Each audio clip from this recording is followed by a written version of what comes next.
Hello everyone and welcome to this new video. Today I'm talking to Joe from a game studio and can you introduce yourself? Yes, hello everyone. My name is Joe. I work at 302 Interactive. We are an Orlando, Florida-based game development studio. We make all kinds of interactive software from video games to AR to VR products. Sometimes it could be for business, sometimes it could be for commercial stuff. And that's I'm pretty much a associate producer with the company, and that is essentially who I am. In a nutshell, what kind of game are we talking about? So with the gameplay that is on the screen right now, the game that we are talking about today is the Commission. It is a grand strategy mafia style game where you are essentially looking at a map of the city as if you are a Don, the head of the family, on his desk trying to plot out his domination of the city, fighting against four other families. There's five families in total, and you could choose any single one of them. Each of them have their own unique twists to their gameplay. Some will like to be more rowdy than others. Some will be much more sneaky. Some can just be straight up jerks. It all depends on how you want your playstyle to be affected, mid to long game. And the point of the game is to essentially try and make it big in the city of New Shore. So instead of a giant world like a Paradox game where you have the entire Earth, you're just focused in on a single city with multiple districts, and you just kind of try and vie for power. Fighting against four families. That sounds like you will be bossy. Yeah, it does get a little hectic, especially with a lot of the territories being like very there's a lot of territories in the map for people to take over, and sometimes you could just have a couple that every game there's a couple that don't seem to get filled up too often that you could use for strategic points. So it's a very numbers focused game. Why did you choose to make a game like this? Well, we were actually approached to create this game, and we worked a lot with a client of ours in order to produce the game because of a mutual love for an old game called Gangsters Organized Crime that was released in the 90s. And we essentially wanted to make a game that had a lot of callbacks to it. So you could see a lot of the inspiration has been carried over from that old game to this new one. Uh, that being said, I believe it is almost as small scaled as it. So, Did the game become what you originally planned it to become before the start of development? uh, so I can't really remember if we hit all the points or not. I want to say that we did because it definitely turned out much better than we expected. Originally, it was going to have a bit less content than we had actually given it up to this point. Now we have 20 achievements. We have lots of events and different things that can just kind of happen or go wrong in the game. Originally, we were trying to make sure that the game was out for a typical mafia simulator, but we instead it came out with a lot more personality to that. So I'm pretty proud of what it's become. What inspired you to become an indie game developer?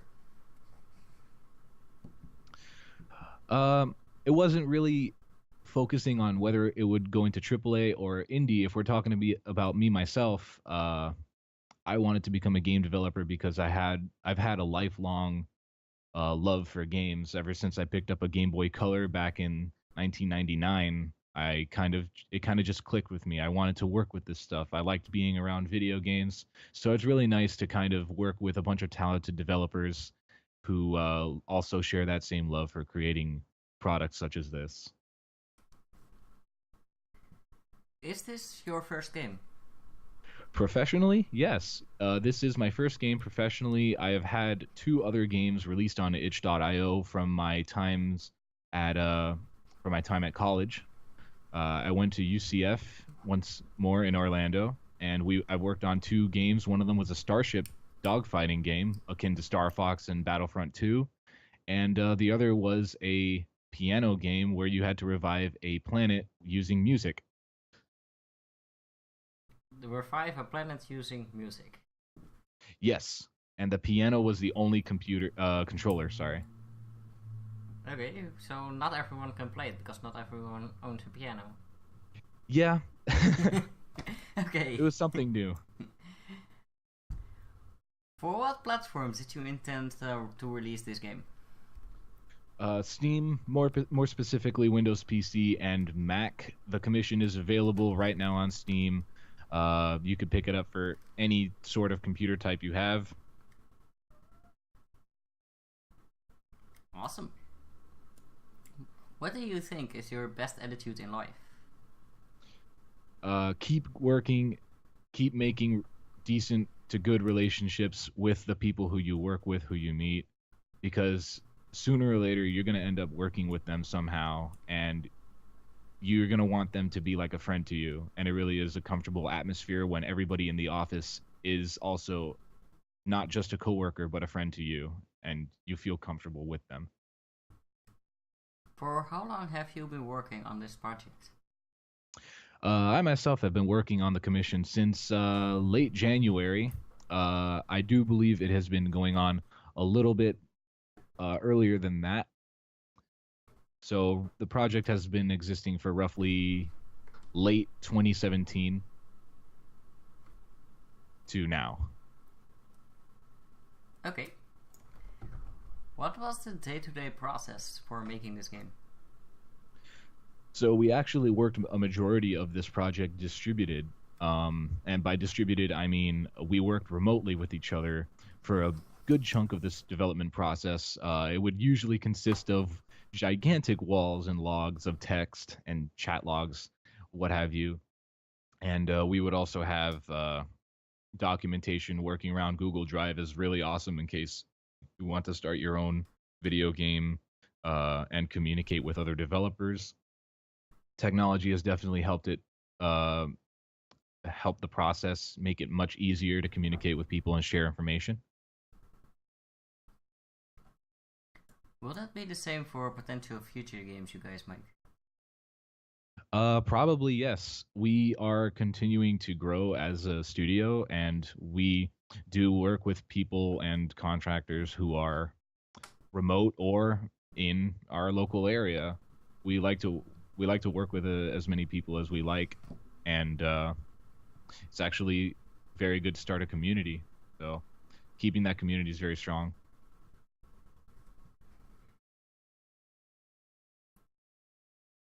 What were your biggest inspirations for making this game, or is that only the gangsters game that you played in the 90s?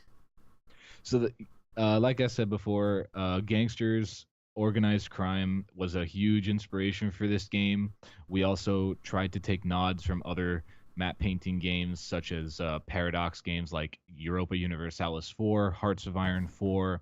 I understand that it's not on the same scale as those games, but a lot of the UI and how we work things, we kind of took a page from what they do. That's pretty much it. What makes this game different from others? Definitely the fact that you are not dealing with scale so big as an entire world. I think, and a lot of other people have also agreed, that it is pretty refreshing to only focus on a city, where it's based on like a New York, a Chicago area, and you have an entire city to just kind of use as your playground or a sandbox, and just kind of manage your own mafia family in the districts that you want to.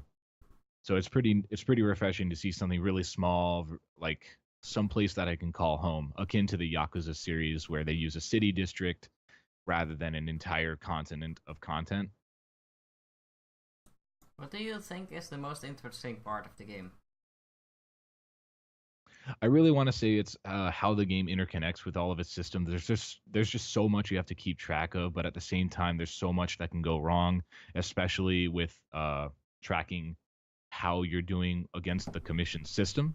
And the commission system, for those of you who don't know, is a group. It's like the United Nations of the mafia families in New Shore.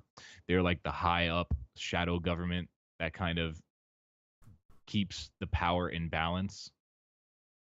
And you can actually have the scales tipped in favor or against you. So I think a lot of the interconnecting systems are what make the game truly dynamic. What game engine are you using, and why did you decide to work with this one? Unity, it's free. It's actually a really good engine. I feel like it doesn't get enough love because Unity doesn't really come super like right out of the box with shaders and other visual packs. It can, but it comes out running very bare bones because it's mobile friendly, or so what I've heard. And that's usually what it tries to cater to. But Unity can be a good engine if you know what you are doing, and there have been a lot of good Unity games out there, like Overcooked. If you could go back in time, what would you do different? Personally, for me, I would definitely rework how our timeline for implementing all the different interconnecting systems in the game. I definitely think we could have gotten that done better, but I think we did a good job with what we have, anyways. It's just a little nitpick that I thought would be better. If you can advise a new indie game developer, what would you tell him? Stay consistent and make sure you keep stoking a fire for the love of making a game, and make sure that everything you have is completely yours. All the artwork, all the code. Try not to. Please don't plagiarize other people's works. I have seen that. It is not fun. If you're gonna make a game, do it with the things that you love and give it things that you would love. What do you feel is success for an indie game developer? Personally, living a pretty decent, stable life. So a lot of game developers out there are paid like a lower budget. They're contract work sometimes. There's a lot of things that happen in the game development community. So I think for indie developers, having a stable life, having a place for themselves, a good life work balance, being able to afford, a lot of their necessities and live a normal life. I think that is success. But who knows? Maybe other people would like to have a mansion, or somehow go even bigger than that. Well, a mansion is nice, but it's so much work to clean it. Yeah. To make other game developers learn, what resources would you recommend? YouTube, Unity documents, uh, Linda. You can use a lot of services to teach yourself Unity, to teach yourself game design. Read some books on level design. It's a very versatile and very like it is a very big spectrum of things to do for video games. You could learn anything you want online, Udemy courses. There's a lot of content out there, paid and free, for you to utilize to learn how to make video games. I myself have taken advantages of these services, and it has turned out all for the better. All you got to do is do your homework, guys. What do you think about the current marketing strategies in the indie game industry?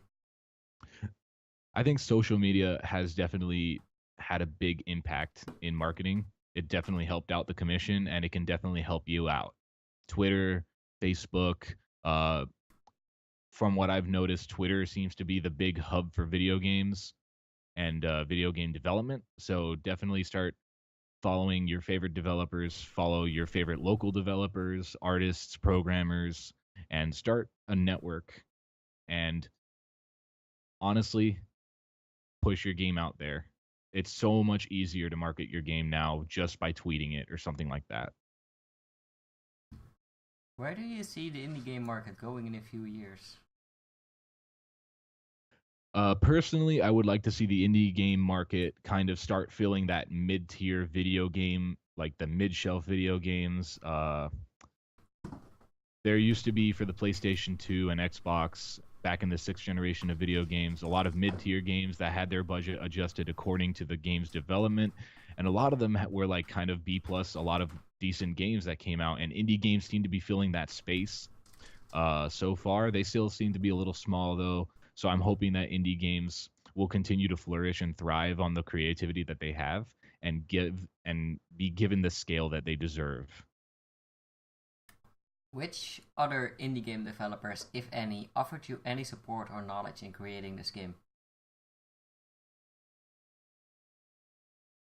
There's a lot of indie developers that have come out of UCF and live in the Orlando area that have definitely helped me out big time. There's a lot of game jams that happen here, so simply talking to them, asking questions. Don't be afraid to ask questions if you don't know anything. As of right now, though, I can't really name any names. There's too many people to count, and a lot of them are doing solo work or they work contract work. Is there an AAA studio you would work for if you could? I really want to say if I had to choose between America and Japan for studios, it would probably be America. Maybe a Sony studio like Sucker Punch. They have consistently had a very good track record of amazing games that are a lot more fun to play. I know their Infamous series has taken a good hit on realism / comic book superheroes, which I love dearly. I love the Infamous series. Sly Cooper series is also very good, and I'm definitely hoping that Ghost of Tsushima will continue that trend of great gameplay. Which game, either indie or AAA, do you wish you had worked on? That's actually a tough question. I think right now it would probably have to be Yakuza because it's just everything in that game is absolutely hilarious. And to work on any game in that franchise would probably be a blessing to any one of us because just being able to say, hey, you know that squid that Kiryu threw at another enemy? Or if somebody threw a squid at Kiryu in Yakuza 2, I modeled that squid. He's like, what? Did you have any gaming education at school, or did you learn the whole development process on your own? So I did graduate from UCF with a degree in game design. There are a lot of schools starting to invest into a program for game design. You could also teach yourself.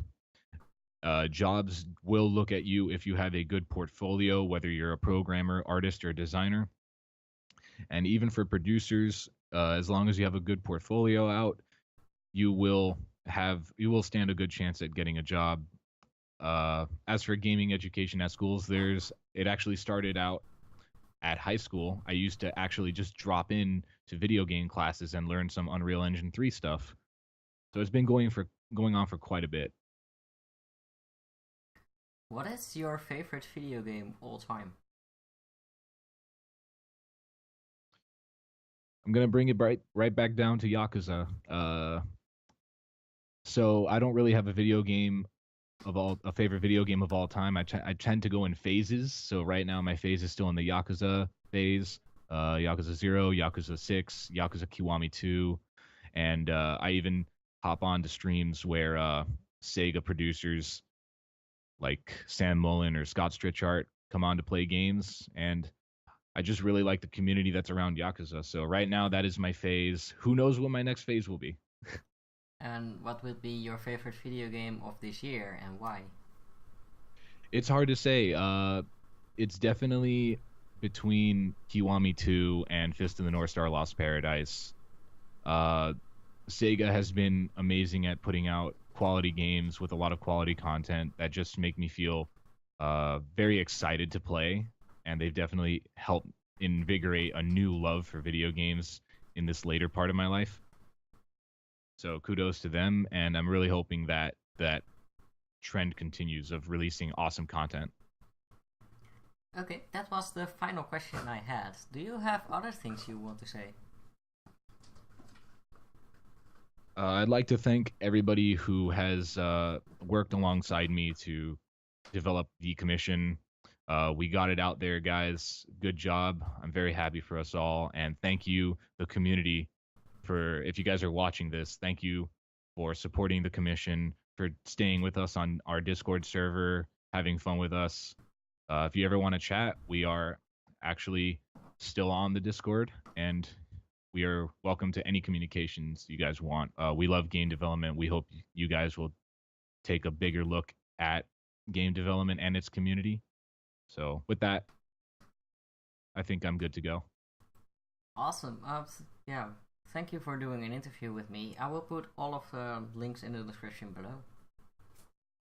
Awesome. If you'd like, I can provide you the Discord link for our community. So you could be like, hey, if you want to learn more about this game, you could talk to the developers. Yeah, the Discord link will also be in the description below.